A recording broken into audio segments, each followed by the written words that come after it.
TV personality, malapit na bang lumipat?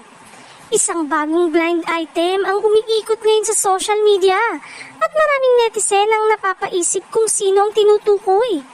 Ayon sa mga usap-usapan, isang kilalang TV personality na matagal nang napapanood sa telebisyon ang umano'y nakakatanggap ng malaking alok mula sa ibang network o digital platform.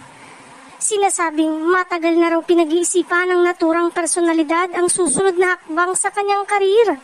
May mga nagsasabi pang gusto raw nitong sumubok ng bagong format ng programa at makatrabaho ang ibang production team. Dahil dito, nagsimula na namang manghula ang mga netizen kung sino ang nasa likod ng blind item.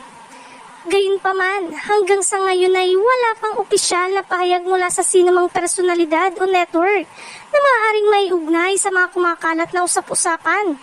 Kaya ang lahat ng ito ay nananatiling blind item at hindi pa kumpirmadong impormasyon.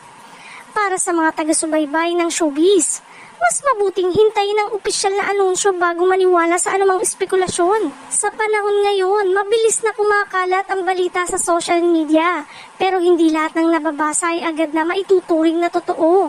Ano sa tingin nyo? Sino kaya ang tinutukoy sa blind item na ito? I-comment ang inyong hula pero panatilihin nating magalang ang talakayan.